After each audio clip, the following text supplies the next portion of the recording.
If you're making around $3,000 a month after taxes and still feel like money disappears no matter how careful you are, here's the truth most people miss.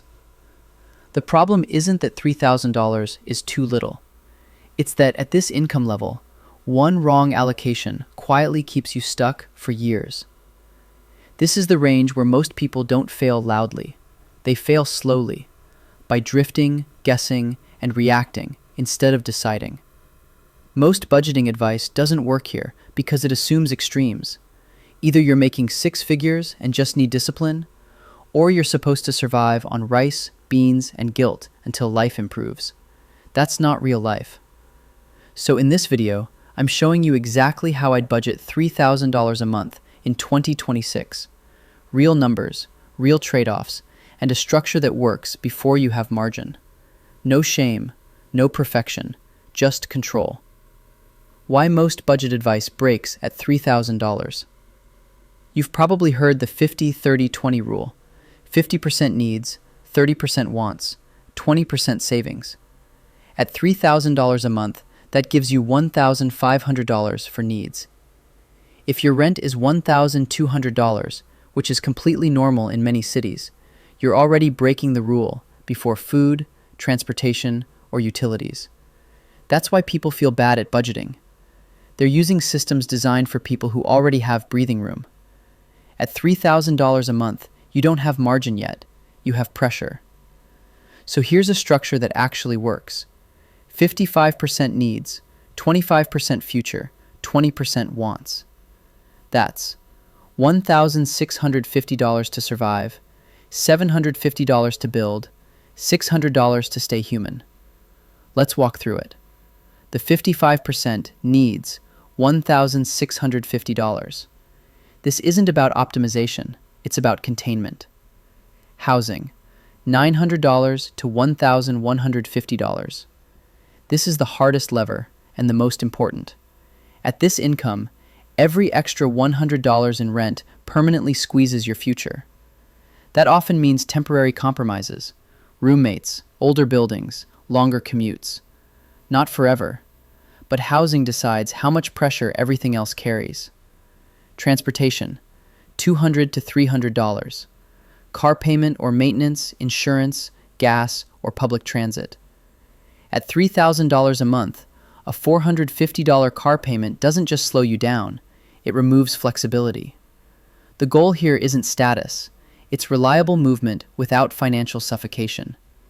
Groceries, $300 to $350. This is food you cook.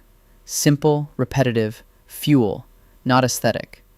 Just enough structure that eating doesn't become a financial leak. Utilities plus phone, $150 to $200. Electric, water, internet, phone. If this consistently runs high, it's usually the phone plan, not electricity. Insurance, $100 to $150. Health insurance at least at a catastrophic level. Renter's insurance, always. One uncovered emergency here can undo years of progress. Total, approximately $1,650. Not exciting, but controlled. And control is what prevents panic. The 25%, your future, $750. This is the most important money in the budget. Not because it's huge, but because it's what creates options. Phase 1, emergency buffer, months 1 to 4. All $750 goes to savings until you hit $3,000. That's 1 month of full coverage. This money doesn't make you rich, it makes you calm. And calm people don't make desperate decisions. Phase 2, split mode, months 5 to 8.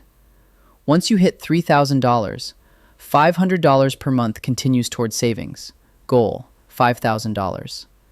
$250 per month goes into a Roth IRA.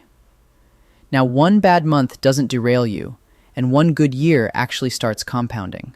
Phase 3, momentum mode, month 9 plus. Once savings hits $5,000, $600 per month into investments. $150 per month stays flexible for short-term goals. This is where things quietly change. Car repairs stop feeling like emergencies. Groceries stop being stressful. You stop checking your balance before small decisions. Not overnight, but consistently. The 20%, wants, $600. This is where most budgets collapse. Either people eliminate it completely and burn out, or they let it run wild and wonder why nothing improves.